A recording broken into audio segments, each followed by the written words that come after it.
Because I'm criticizing someone who's responsible for the mass slaughter of innocents. No, you're I'm an anti-Semite. The one way that you're an anti-Semite for criticizing someone who's carrying out mass slaughter.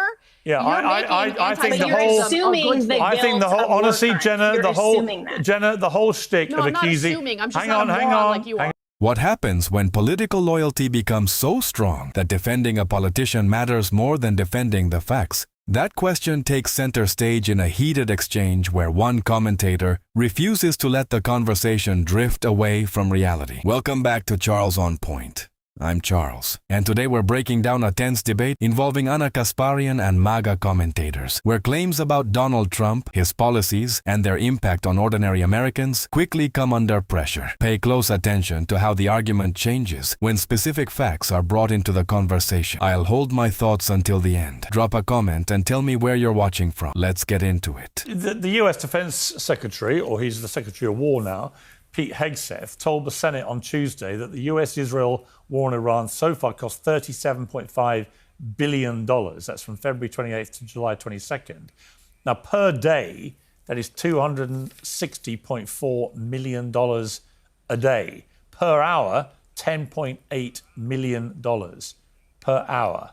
Per minute, $180,000 per minute, and $3,000 per second. So even as I say the words, Caroline Sunshine, what is your reaction to that?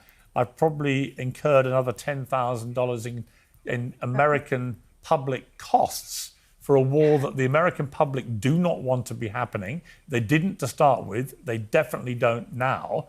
I still am scratching my head about how a president who, in his campaign to be re-elected, said that he didn't want to get involved in any more pointless Middle Eastern wars. He wanted America first, get the cost of living down, and so on. How does any of this make sense? Yeah, it doesn't. And my first reaction is that's a lot of money just to close the Strait of Hormuz and enter into what is now, according to recent polling from The Economist, America's most unpopular war in our history. That's including Vietnam. So what's interesting is if you look at the president's Truth Social post from yesterday, he too also has an awareness of how unpopular this war is. He sent out a tweet on Truth Social that I found to be insensitive, if I'm honest. I have a pretty high tolerance for what the president posts on Truth Social. I don't consider myself to be a snowflake. 99% that's on there, good with me. But this one listed out, America's wars, everything from the Korean War up into this current war. And it listed out the death totals of how many soldiers we lost in each conflict. And then it didn't call the Iran war the Iran war. It called the Iran war the Iranian military conflict. But you know why they do that? Which is interesting. You know why they do that? They do it because at the moment they call it a war, they have to get congressional approval. And in fact, to be fair to Trump on this particular point, no American president since World War II has called any military action a war for that reason. So Obama didn't, no one does, right? Clinton didn't. They don't do it because that way they can avoid having to seek prior congressional approval. Yes, and I also think it has to do with the president understanding where public sentiment is. If this was a war that we were winning, if this was a war that was popular, I think the president would be happy to be the wartime president. He's the producer in chief. He sees himself as the star in a movie. He would be happy to be that. But even he has an awareness that this has gone on a lot longer than the 4 to 6 weeks we were promised. Actually, Jenna Ellis, it was 2 to 3 weeks. Then it was 4 to 6 weeks. Then it was 2 months. It's all been completely different to how it was sold to the American people and indeed to the world. Pete Hegseth argued that the Pentagon was now running low on cash to keep this war going. And he's asked the Senate Appropriations Committee for nearly $67 billion more to continue the effort. Let's take a look at a clip. Mr. Hegseth, you're requesting roughly $68 billion for the department through this supplemental, correct? 67, yes. You said on day 14, Iran's military had been, quote, destroyed and, quote, made combat ineffective. Yes or no? Was that an accurate statement? What the American military has done to the Iranian military is a historic military defeat, and they're ineffective in that context. I mean, they tangle themselves up in this because of all the false promises and pledges that simply haven't been met by reality and continue to be not met by reality. But honestly, Jenna, this idea that the American people, after 4 months of this war that's supposed to last us a couple of weeks, may be in the hook for, $100 billion at a time when gas prices have never been higher. I'm going to California at the end of this week. And, I'm told that gas prices are like twice as much as last time I was there in October. How does any of this make sense? Yeah. And politically, it's so damaging for the Republican chances in the midterm, surely. Let's pause here, because this is where the argument becomes much bigger than one political personality. The central issue isn't simply whether Trump is succeeding or failing in Iran. It's whether the decision to enter a conflict was based on a realistic strategy, clearly defined objectives, and an honest assessment of what could actually happen afterward. The claims about Iran's military strength, population, geography, and ability to retaliate are important because history has repeatedly shown that military action can be much easier to start than it is to finish, beat. And that is the danger of treating a complicated geopolitical conflict like a political victory lap. But there's also an important distinction here. Criticizing Trump's strategy doesn't require assuming that every person advising him was acting in bad faith or that military force can never be justified. The real question is much simpler. What was the objective? What was the plan for achieving it? And what happens if the original assumptions turn out to be wrong? Because when leaders make decisions involving war, the consequences aren't measured in headlines or television appearances. They're measured in lives, instability, economic disruption, and years of consequences that ordinary people are forced to live with. And this is where accountability matters. If a president launches military action without a clear path to the desired outcome, voters have every right to ask whether the political calculation came before the national interest. Well, you can blame Gavin Newsom for that. I live in Florida where our gas prices are actually okay, thanks to Governor DeSantis. But I would much rather the Senate appropriate money to go to keeping Iran away from nuclear capabilities than funding Arab Sesame Street. I mean, this is exactly why Doge was so deeply popular. What evidence do you have that first retook office? Hold on, let me finish. That's a bold claim. What evidence do you have of that? What evidence do you have? I would rather have nuclear capabilities that they're pursuing. What's the evidence of that? The point of this mission overall, from the beginning, that was deeply popular, was to prevent Iran from getting nuclear capabilities, and that comes directly from the Department of War. And so, while Jenna, we can debate what is the ongoing, hang on 1 second. What is the ongoing Hang on 1 objective? second. How does that square with the President of the United States a year ago, at the end of the 12-day war, announcing to the world that the Iranian nuclear program had been put back, his words, decades? It turned out it wasn't even 8 months. And then suddenly we're supposed to believe the Iranians were about to attack with a nuclear weapon within days, weeks. That's why there was this urgent sense of a need to attack. None of that makes sense. How can it go from being put back decades with this incredibly successful 12-day war, and then within 8 months, we have to launch a fully fledged war? Well, I don't think it's a fully fledged war, but I think that intelligence, of course, can change.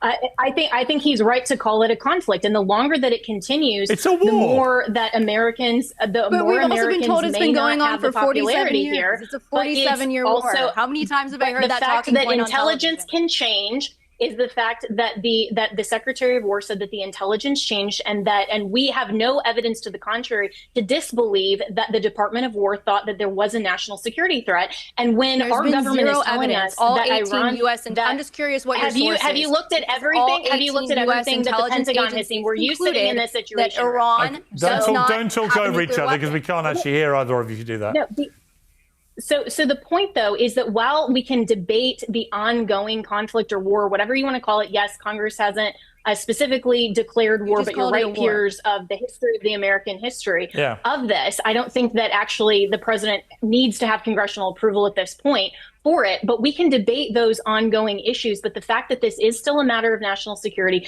the fact that this appropriation continues, it may, to your point, affect the midterms unless the White House can message this. But I disagree with Caroline in this respect. I don't think that President Trump actually wants to be a wartime president. He wants to be the peace president. What he actually thought he could do was to go into the Iranian government and actually negotiate this memorandum of understanding that clearly didn't happen because Iran calls the United States the Great Satan. I don't think that and that one particular point, I disagree with the administration that was ever a possibility. So Jenna, out of interest, if the sole mission statement, and the mission statement has changed dramatically in the last few months, but let's assume for a moment's sake that Donald Trump's, when he says it was all about the nuclear capabilities, stopping them having a bomb. Okay. As far as I last checked, the Iranians still have every single piece of their enriched uranium. All of it. None of it's been secured. So what does victory look like to you? If they maintain the enriched uranium, they keep it.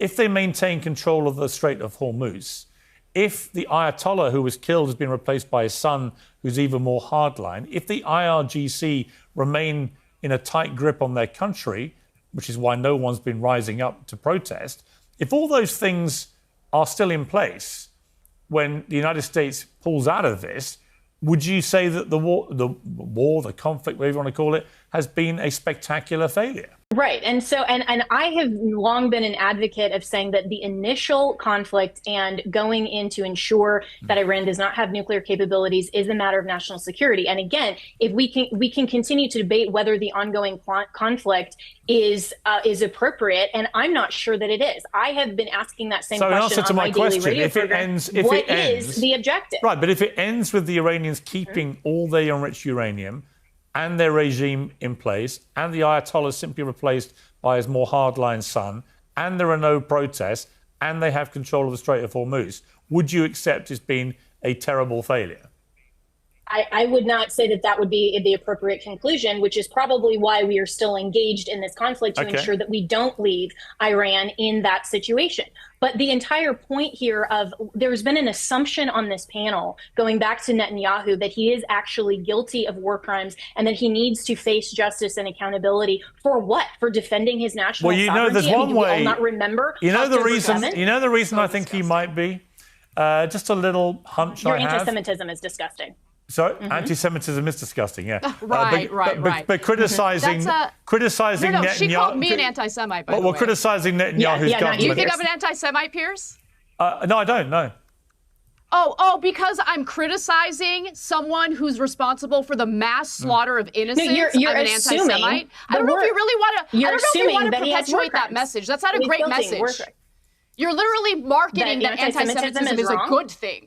You know the one way to resolve this? No, when you argue that you're an anti-Semite for criticizing someone who's carrying out mass slaughter, I think the whole, honestly, Jenna, the whole shtick of accusing. I'm not assuming. I'm just not a moron like you are. Hang on. The whole shtick, honestly, of accusing people who criticize Netanyahu's government of doing bad things, if you do, you're anti-Semitic, is bullshit. And I'm kind of done with that. But what I'm also done with is that Netanyahu is still preventing any members of the foreign media, international press from going into Gaza, despite this supposed ceasefire now being in place for many months. There is no reason other, to me, than he doesn't want the world to see what they've done in Gaza. If you want to exonerate yourself from the charge of committing war crimes in Gaza, let's keep it to Gaza for now, then let the international media in to do their jobs freely, not embedded with the IDF, because there's a ceasefire. Shouldn't be any risk to journalists. Let them do their job, and then we can all decide, based on their reporting, whether there's been war crimes. And the reason that he doesn't, the reason Netanyahu won't let it happen, the reason Netanyahu won't let people in freely, do you think you'd be unbiased? It's because I believe war crimes have been committed. And that is what will eventually be uncovered. We shall see. But what other reason could there possibly be for not letting the media in? But the assumption, because they are biased, and the assumption that somehow Israel is situated differently than any other country across the world who can defend themselves. Even all of us sitting here saying America first is actually a good thing, like what Caroline Sunshine said. Well, what about Israel defending its own sovereignty? And that's why I say it is anti-Semitic to somehow suggest that Israel is the only nation very successful nation at subjugating that can't actually defend its Listen, own we've run out of time. Final word to Caroline on that point. Well, Israel has an absolute right to defend itself, but if those goals don't align with the goals of the American people and the American government, the American people are not obligated to subsidize those goals. Okay. Israel absolutely has a right to defend itself. We are not obligated because of that right to defend it. Exactly. Okay.